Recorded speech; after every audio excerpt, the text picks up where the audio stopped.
तो आदाब, नमस्कार, गुड इवनिंग, सत श्री अकाल। एक बार फिर आप तमाम लोगों का स्वागत है क्राइम तक की कहानी के इस एपिसोड में। उम्मीद है पूरी फैमिली अच्छी होगी, अपना और अपनों का ख्याल रख रही होगी। आज जो मैं आपको सुनाने जा रहा हूँ, पिछले 2 दिनों से इसको लेकर बहुत जिससे भी बात की, मैं खुद अपनी बात करूँ, बहुत गुस्सा आ रहा है। इसकी वजह है, और इत्तेफाक देखिए कि आज ही आसमान की सैर करके शुभांशु शुक्ला, हमारे अंतरिक्ष यात्री, लखनऊ पहुंचे, यूपी। मतलब हम चांद सितारों तक पहुंच गए हैं। हमने क्या खूब तरक्की की है। लेकिन ज़मीन की हालत आज भी ये है कि हम घासलेट का कनिस्तर हाथों में, हमारे ही जैसे कुछ इंसानों के है, लाइटर या दिया सलाई है, और सामने जलती हुई बेटी, बहू या पत्नी है। गुजरे ज़माने की बात होती तो सोचता कि हाँ, ऐसा हुआ करता था। 80s में, 90s में बहुत ज़्यादा दहेज को लेकर मौतें होती थी, और तब तो यही होता था कि बहुओं को, पत्नियों को लोग जला देते थे।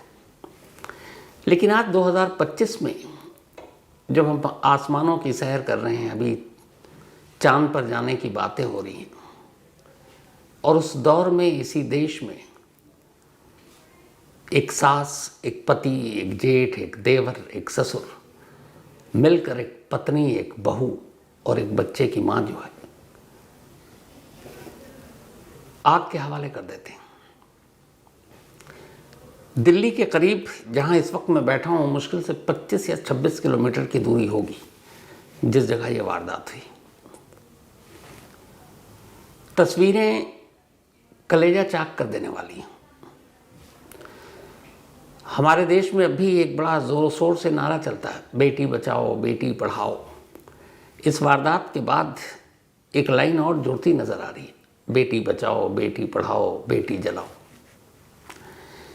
आपको याद होगा, अभी पिछले हफ्ते 10 दिनों तक सुप्रीम कोर्ट के 5 अलग अलग जज, पहली खेप में 2 और दूसरे में 3, बाकायदा देश की सबसे बड़ी अदालत में बैठे थे।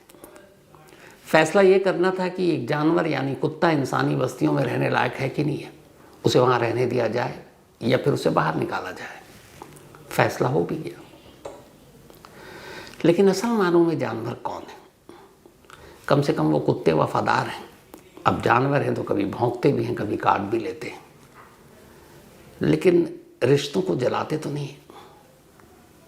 लेकिन इंसान के रूप में छुपे इन जानवरों का क्या करें, जिन्हें लालच और जिनके लालचीपन की वजह से न जाने कितनी ही बेटियां, बहुएं और पत्नियां जला दी गई।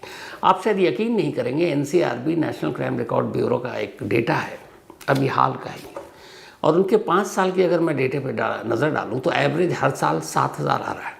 20 साल पर नज़र डालूं तो उस हिसाब से करीब 1.25 से 1.5 लाख हमारे देश में किसी न किसी बहू, किसी न किसी पत्नी और किसी न किसी की बेटी को जला दिया गया या मार दिया गया, सिर्फ दहेज के लिए। तो अब ऐसे जानवरों को इंसानी बस्ती में रहने या न रहने के लिए मुकदमा होना चाहिए, या ये होना चाहिए कि इंसान के रूप में जो जानवर हमारे बीच में छुपे हुए, हमारे जैसे घरों में रह रहे हैं, इन्हें बाहर करना चाहिए। अप्रैल का वो महीना आपको याद होगा, और एक तस्वीर जब एक बीवी अपने पति का सर अपनी गोद में रखकर पत्थर की बुत की तरह बैठी हुई थी, क्योंकि आतंकवादियों ने उसके पति को गोली मार दी थी। उस एक तस्वीर ने देश को खौला दिया था, लोगों का खून खौल उठा, और इसके बाद उन सुहागनों का बदला लेने के लिए सरकार ने ऑपरेशन सिंदूर चलाया। पर दुश्मन सरहद पार के थे, उन्हें तो मार दिया, पर जो अपने घरों के जो दुश्मन हैं, जो सिंदूर किया, पूरी सुहागन को ही जिंदा मार देते हैं, जला देते हैं, क्या इनके खिलाफ ऐसे किसी ऑपरेशन की ज़रूरत नहीं है? क्या इनके खिलाफ ऐसे ऑपरेशन नहीं चलाए जाने चाहिए?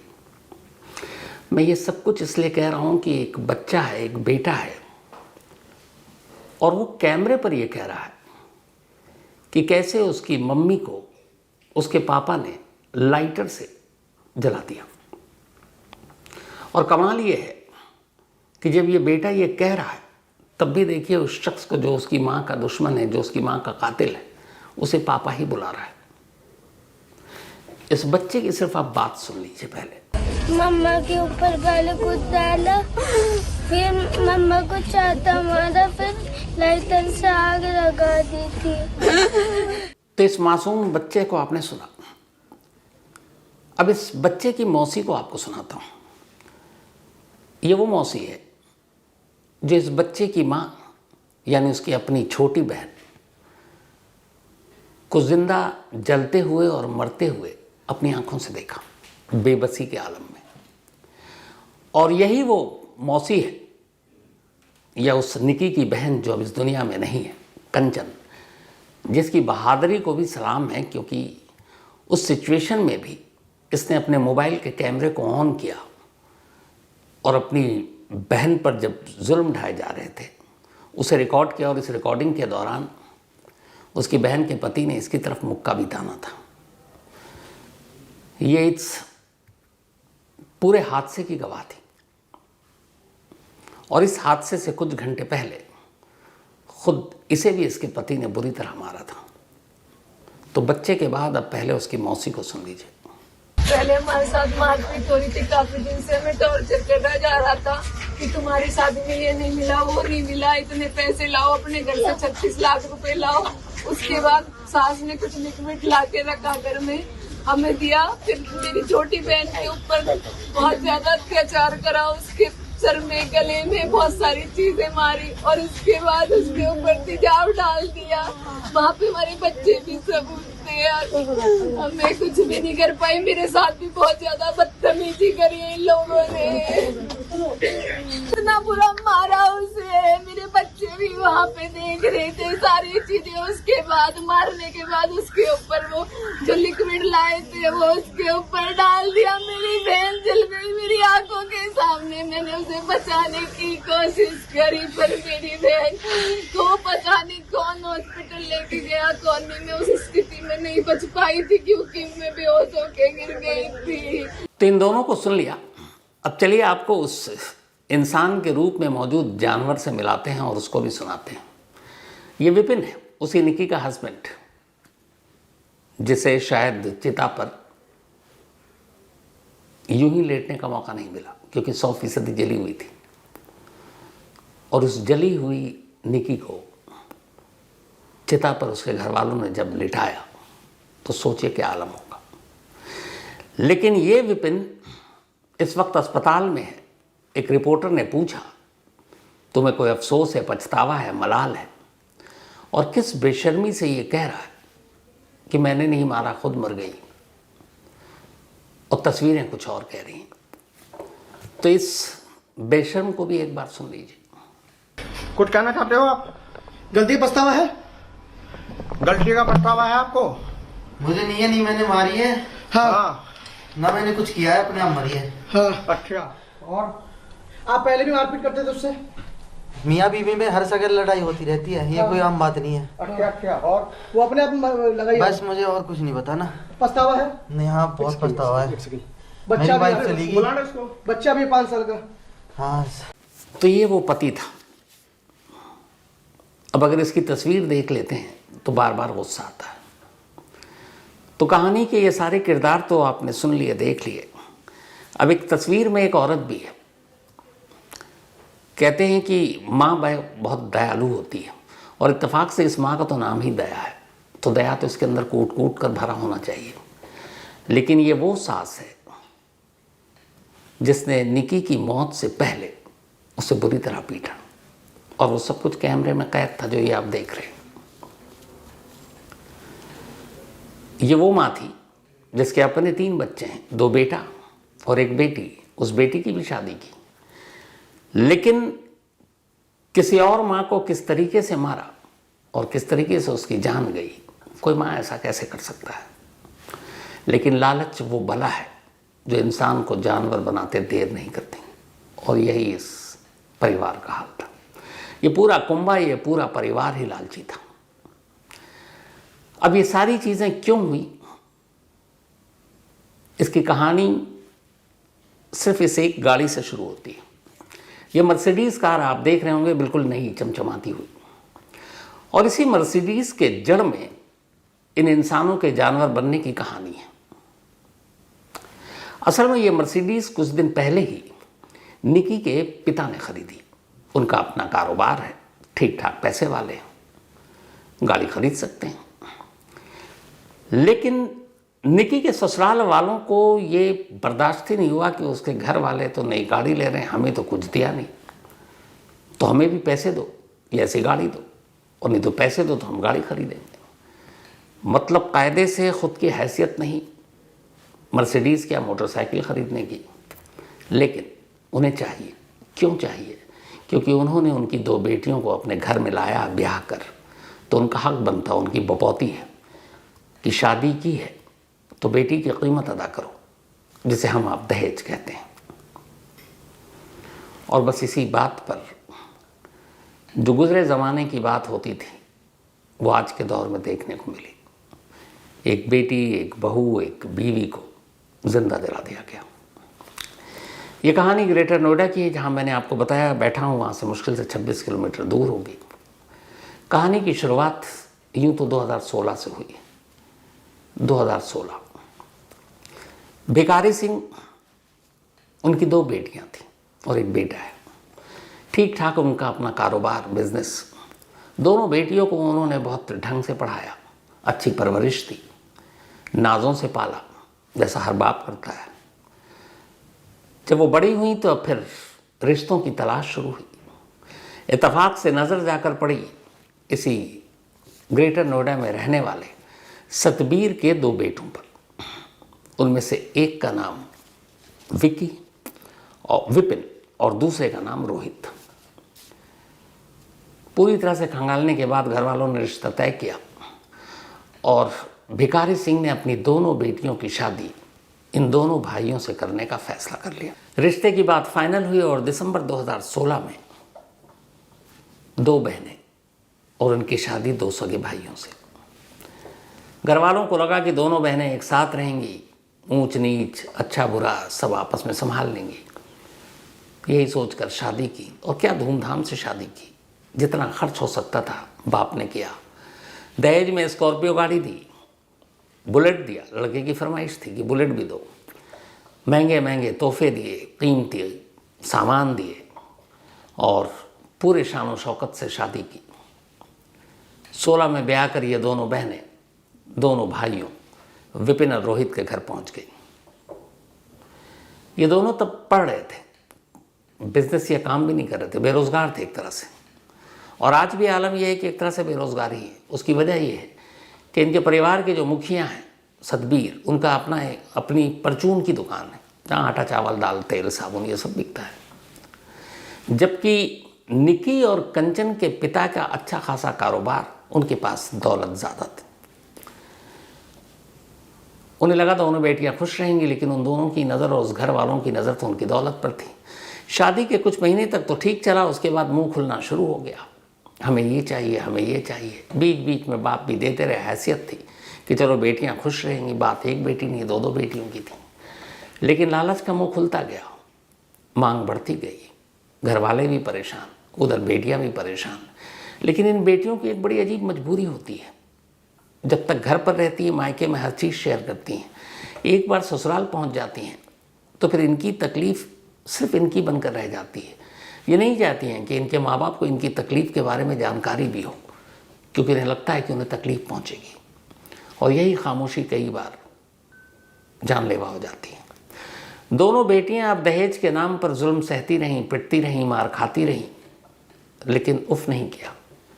जब कभी कोई बड़ी चीज़ होती तो घर वालों को बता देते, घर वाले दे देते, और ये सिलसिला चलता रहा। इस दौरान में इनको बच्चे भी हुए, लेकिन इनकी लालच बंद नहीं हुई।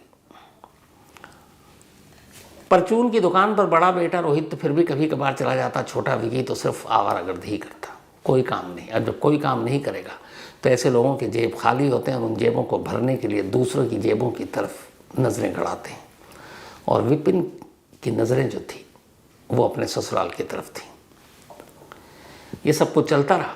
इसी दौरान पिछले हफ्ते एक मर्सिडीज़ खरीदी गई, भिखारी सिंह ने खरीदी। ये खबर ससुराल तक पहुंची, विपिन और रोहित तक। अब उन्हें लगा कि कमाल है, इनके घर वाले मर्सिडीज़ में चल रहे हैं और हमारे पास तो है नहीं। तो हमें भी चाहिए, नहीं है तो 35 लाख रुपए दे दो, हमको महंगी गाड़ी खरीद लेंगे।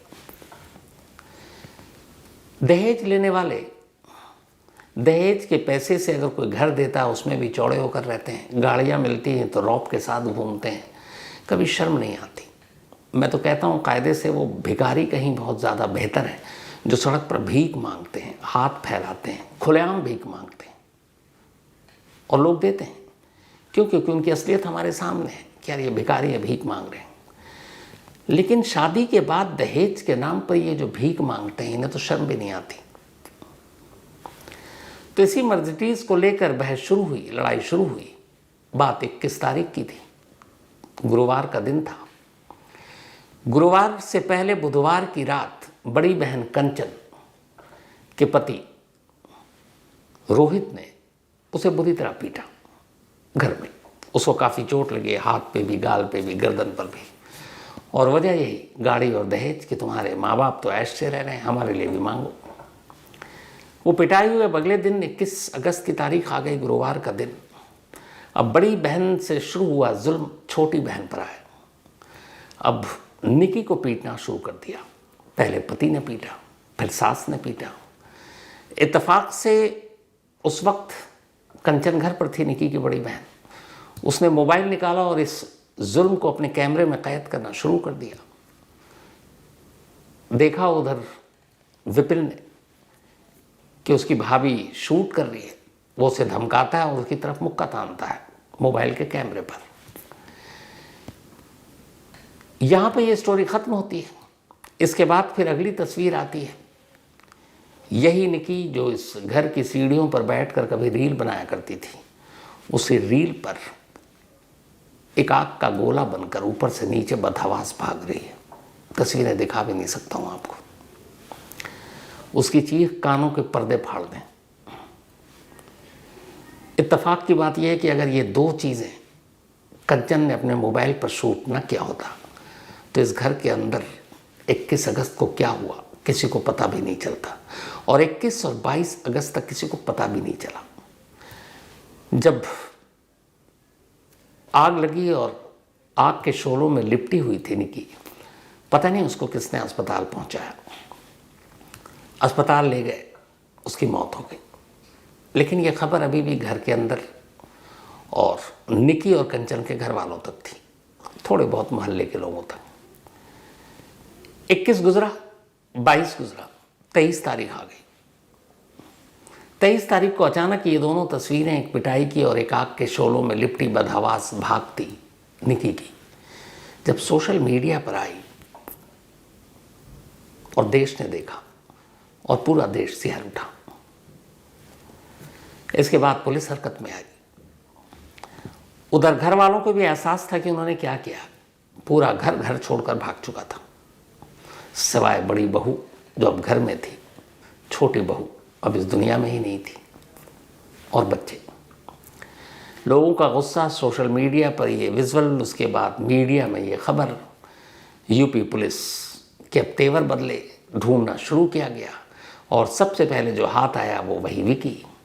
और कहानी वही आई। विकी भाग रहा था, उसको गोली मारी पैर पर, लंगड़ाता हुआ वो आया, फिर अस्पताल आया और बेशर्मी से अस्पताल के बेड पर बैठकर झूठ बोल रहा है। इसके बाद फिर बारी आई उसके सास दया को गिरफ्तार करने, वो भी भागी हुई थी।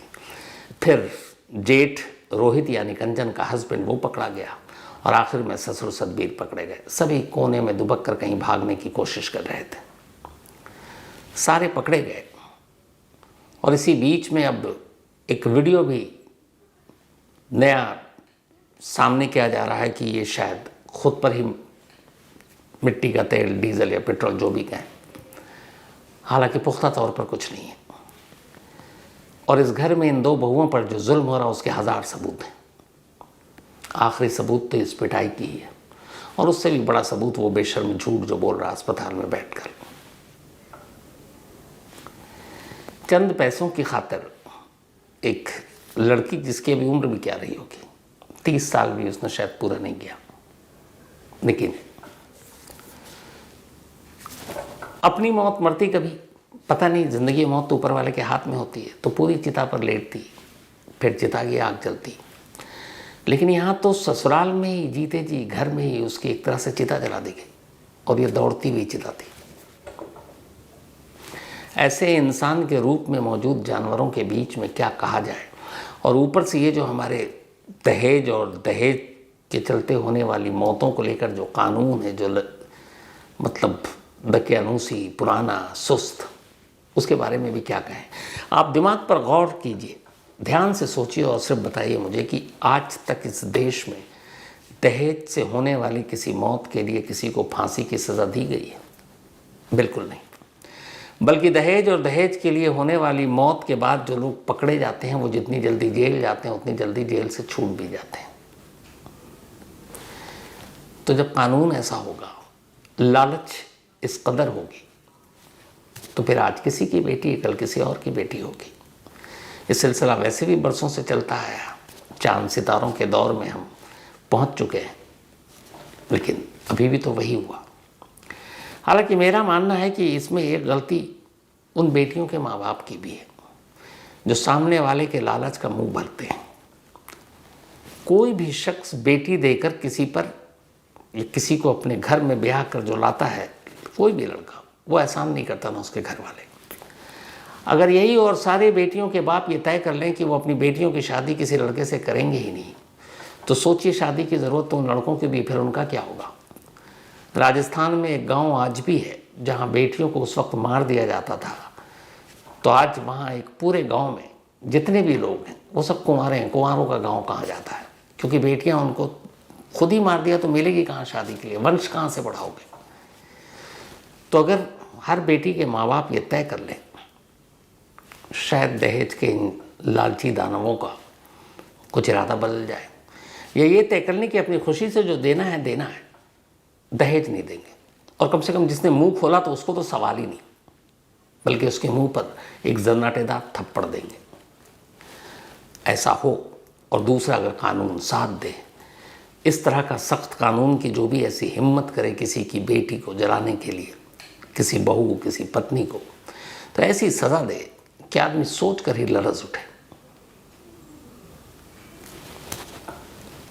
पर मालूम नहीं वो दिन कब आएगा, क्योंकि जैसा मैंने कहा, गुजरे दौर की बात तो समझ में आती थी। ऐसा लगता था कि पुरानी कहानियों में सुनते थे 60, 70, 80, 90 के दशक में कि बहुओं को, बेटियों को, बीवियों को जिंदा जला देते हैं दहेज के लिए। बट आज के दौर में 2025 में बैठकर अगर देश की राजधानी से 20-25 किलोमीटर दूरी पर ऐसी घटना, ऐसी वारदात हो, तो फिर लगता है कि हम हैं कहाँ, किस दौर में जी रहे हैं। आसमान की हकीकत कुछ और हो सकती है, चांद सितारों को हम खंगालने की बातें कर सकते हैं, लेकिन ज़मीन पर तो हमारे लिए सब कुछ वही, बदला कहाँ है। आज भी ऐसे सास ससुर पति के हाथ में घासलेट का एक कनस्तर है और सामने जलती हुई बेटी है, बहू है, बीवी है, बदला कहाँ। बदल सकता है अगर कानून साथ दे, बदल सकता है अगर हर माँ बाप जिनकी बेटियां हैं वो तय कर लें। कैसे लोगों को दहेज देना तो दूर की बात, वो बात भी करें तो दरवाजे से बाहर बैरंग लौटा दें। किस फील्ड में बेटियां नहीं हैं आज, आप बात कीजिए। कोई ऐसी फील्ड बताइए जहाँ नहीं, मर्दों के साथ कंधे से कंधा मिलाकर चल रही हैं। लेकिन आज भी जब शादी की बात आती है तो लड़के वाले का पक्ष ऊपर और लड़की वालों का नीचे क्यों? किसने बनाया? सोचने की ज़रूरत है, क्योंकि बेटियां, लड़कियां अपनी तकलीफ़ें अपने माँ बाप से शेयर नहीं करती हैं ससुराल जाने के बाद। ये फैक्ट है। खामोशी से मरती रहेंगी अगर हम सब खामोश रहेंगे। इसलिए ज़रूरी है कि इसके बारे में कदम उठाना चाहिए। इस अफसोसनाक कहानी में इतना ही। आपसे मुलाकात होगी अब कल रात 9 बजे। तब तक अपना और अपनों का ख्याल रखिएगा। Thank you very much.